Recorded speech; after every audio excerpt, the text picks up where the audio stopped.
Hello there, friends. Welcome back to another episode of Generation Tech. My name is Alan. Season 2 of Andor. So much to talk about. The morality, the compassion, brotherhood, tyranny. And I've given up all chances at inner peace with these 3 episodes a week releases. I feel like I finished one script, then I had 5 more ideas popping in my head, which just leaves me to one conclusion. I am damned for what I do. My understanding of the characters, the political undertones, themes, the dolphin-related Easter eggs, they have set me on a path from which there's no escape. I yearn to talk about everything, but without contemplating the cost. When I look up, it's already Monday, and tomorrow there's 3 more episodes, and so I have this huge backlog of things I want to talk about. I know it's probably not the most relatable thing, but it is kind of nice getting a lot of episodes at once, right? Anyway, let's talk about the meeting at the Maltian Divide, where we get to see director Orson Krennic for the first time in Andor. For those of you who haven't seen Rogue One, he is an extremely important character in the Star Wars story, and one of the main leaders behind the construction and completion of the Death Star. Now, don't be fooled by his white cloak and his tendency to wield spreadsheets rather than Star Destroyers. He is an extremely formidable and cruel individual who has ambition that rivals some of the most destructive Sith Lords in galactic history. The fact that Dedra Meero is in his sights is probably going to be disastrous for this young ISB officer.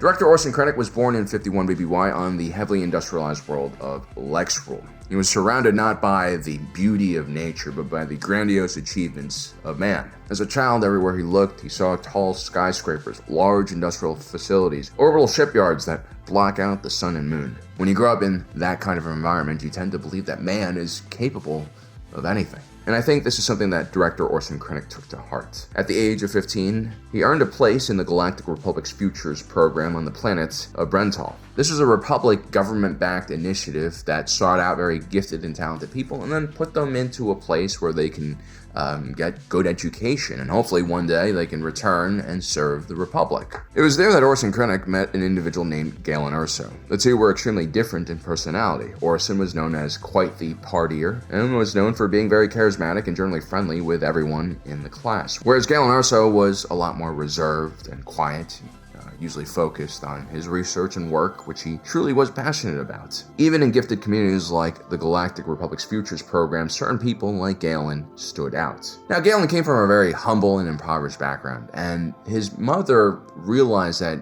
he had a lot of potential, and so she would save all the money she made from doing odd jobs to buy him things like chemistry sets or music synthesizers or, data books that have information for him to just soak up. Galen would eventually develop a fascination with crystallography, and at a relatively young age, he would become one of the prominent authorities on that subject. Now, Orson Krennic apparently was invited to the Futures program because of his architectural skills, but if you ask people who are actually in the program, his real skills are, people skills. He's good at networking. He's good at organizing. He's good at, let's say, manipulating people into doing what he wants. He's also kind of good at collecting friends. And I have a sneaking suspicion that around a quiet and reserved individual like Galen Erso, Orson Krennic played the role of a hype man. He built up the self-esteem of a very quiet and socially awkward genius. He might not have much to add to a conversation that is more technical or, highbrow, but what he did was he made people feel like they belonged, and that was a big deal for a lot of these guys. You gotta give Orson Krennic credit. He probably realized very early on that his technical skills and ability to specialize was limited when compared to the room full of geniuses and prodigies he was in. He's not a complete ego-driven idiot because he's willing to admit his own weaknesses, and then he just focuses on what he's really good at. Krennic didn't need to be a prodigy himself, he just had to learn how to harness the power of the prodigies. And he did this by simply providing something that a lot of these guys didn't have, which was a cool, charismatic friend who had a lot of connections because of all of his networking. I think when Orson Krennic enters that room during the meeting at the Maltian Divide, he's already done all of his research on every member of his little working group. Now, guys like him don't leave much to chance, and again, his main skill is understanding people.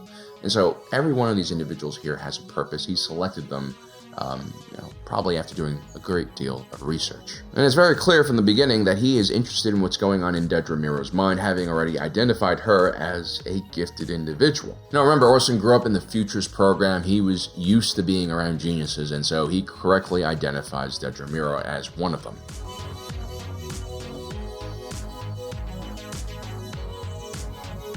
While scientists like Galen Erso are fascinated with uncovering the secrets of the Kyber crystal, and inspectors like Dedra Meero are focused on pursuing the Axis network, Orson Krennic sees these types of accomplishments as ammunition, a means to an end to give him more power.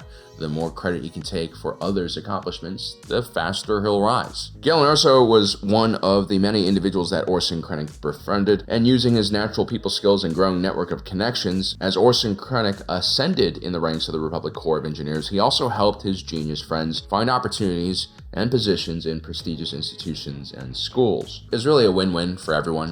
The institutions were indebted to Krennic, which was good for him. The institutions also got really talented individuals, which is good for the institutions. And yeah, these very talented people also found a home where they can continue to do their research, which is ultimately what a lot of these guys wanted to do. Galen Erso, for instance, would land a visiting professorship at the Institute of Applied Science, which is when he was able to start focusing his research more on kyber crystals. At the time, access to crystals were jealously guarded by the Jedi Order, and so accessing information on them was extremely difficult, especially without the backing of a legitimate institution. And so Galen Erso legitimately believed that Orson Krennic was a friend, and in a lot of ways, Orson Krennic was mentoring Galen and guiding him and his career on a pathway that would ultimately benefit him a lot. Galen Erso also thought that all of his research was going to lead to clean energy, when in fact he was just building the Death Star's main reactor and giant death laser. Now, during his time in the Republic Corps of Engineers, Krennic would supervise several large space-based construction projects. He would learn how to set up logistical supply chains, manage resources, and budget. I think this was a job that he really enjoyed because, again, you're talking to a lot of people, you're managing a very large project, and you have a lot of power. People are going to be listening to you. Now, sometime after the Second Battle of Geonosis, a schematic for a massive battle station was recovered from the Separatist archives. This naturally really alarmed a lot of the military leaders in the Republic, and so they actually commissioned a study to see if it was possible for the Republic to also build this weapon. That's usually what it works. That's usually how it works, arms races and stuff. And so the Strategic Advisory Board would send this project to the Special Weapons Group, which is the unit that Orson Krennic would join. The second Orson Krennic got his eyes on the project, which would be the Death Star, he became obsessed with the idea of taking over the project, at which point we get to see the real Orson Krennic. Behind that quick smile and all that charisma, that friend who's always there to help you out, was an incredibly ambitious individual who desired power more than anything else in the galaxy. Perhaps another reason why Orson Krennic never specialized was because he thought it would limit his ability to seize and grab more power.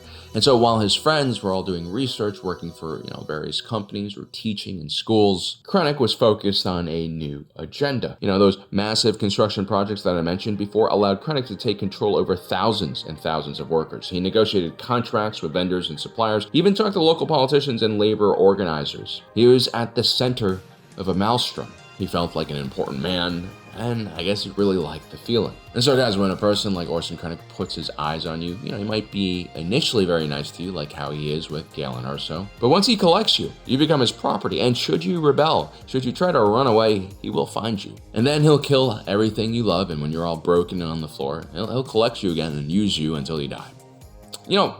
If the Empire wasn't around, if they were in a more stable period, Director Orson Krennic would probably be one of these visionary CEOs we always get books about. Orson Krennic is what I like to call a people user. He's really good at finding talent and then, using people. Kind of like Steve Jobs, who was also great at marketing and having his pulse on the culture, but depended heavily on talented people below him to actually create the products. Steve Jobs was always really good at creating new ideas about how new consumer electronics would look, but he just wasn't really good at sharing credit for all those designs and ideas.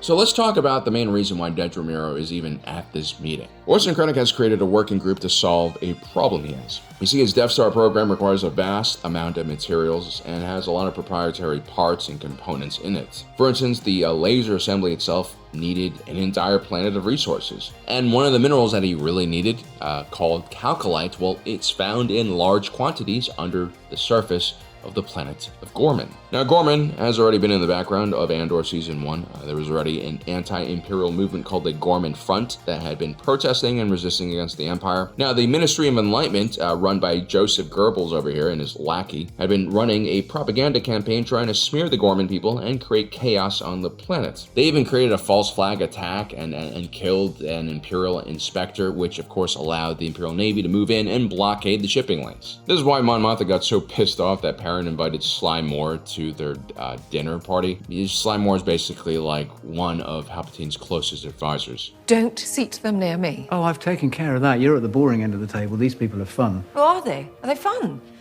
Oh, we should find some Gorman guests for tonight and see how amused they are. Your fun friends just cut off their shipping lanes yesterday. So we find out that Orson Krennic has been trying to slowly destabilize Gorman society so that he could figure out a way to basically move them off the planet. You see, this whole entire calcite extraction process, it's called planet gouging, and apparently it's going to destabilize the surface of the planet, or was it the core? Basically, just like Alderaan, we're looking at a tragic mining incident that could potentially happen here. Now, as the marketing execs gleefully explain how they'll destroy the image of the Gorman further and then turn the entire galaxy on them. By the way, I love how the rest of the Imperials also hate these guys.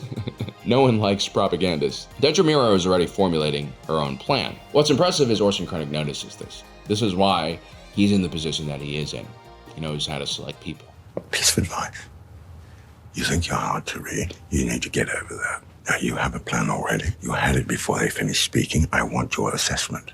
See, Dedra is sharp. I mean, she understands the gravity of the situation. I mean, I think she's pretty shocked when she's listening to this presentation.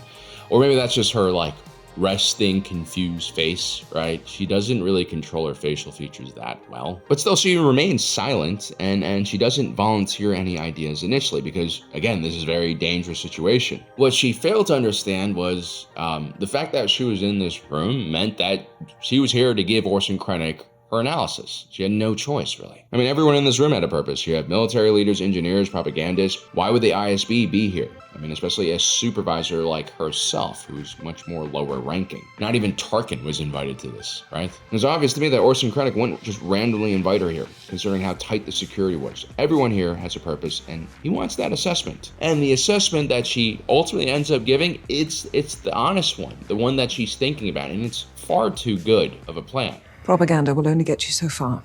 You need a radical insurgency you can count on. Count on for what? You need Gorman rebels you can depend on to do the wrong thing.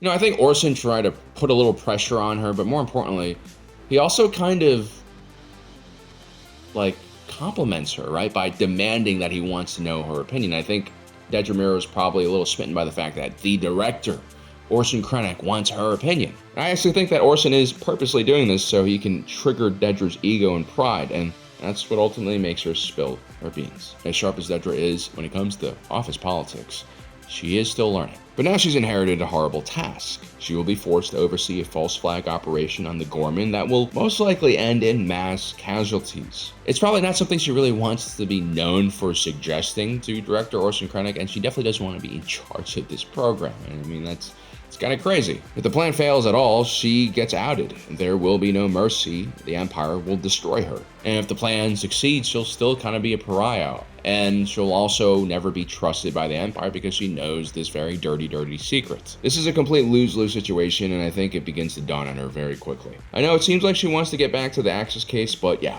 there's definitely real fear here. She knows she's trapped. Orson Krennic uses up talent like Kleenexes, and this, intricate plan to destabilize Gorman is just a small part of his larger picture. If he can discard someone like Galen Erso, who he's supposedly been friends with so long, just imagine how he'll treat someone like Dedra. Just another stepping stone for his own ascension to the top. Now, I actually find it interesting that Major Partagaz thinks that this is a great opportunity for Dedra. This is good news, Dedra. Gorman will be yours to run as you wish. You'll only answer to Krennic, and he's got no time for anything but results. Gorman is a gift.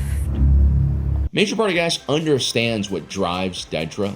She wants to be the best. She wants to bring peace and stability to the galaxy. But I think he underestimates or forgets his forgets her main weakness. I mean, just last year, Supervisor Blevin was a huge pain in the ass for her, and honestly, the way she dealt with it was less than satisfactory initially. She is still learning about office politics, but even then, she's really no match for Krennic, who is like at the top of his game. It makes me wonder if part of Gas is just gaslighting Dedra and trying to make her feel a little better, realizing that she is, stuck in a terrible position. Or maybe he does believe in her. I mean, he definitely sees potential in Dedra, and maybe, she will excel in this pit of snakes that she'll enter when she's working with Krennic. The only problem is that in our last assessment of Dedra, we have confirmed that she indeed is not an evil monster who likes seeing other people suffer. She is willing to bend her morals somewhat to get the job done, but ultimately she is driven by her own righteousness, the sense that she's doing the right thing by hunting down the Axis network and protecting innocent civilians. I wonder if that righteousness will survive her carrying out a false flag terrorist attack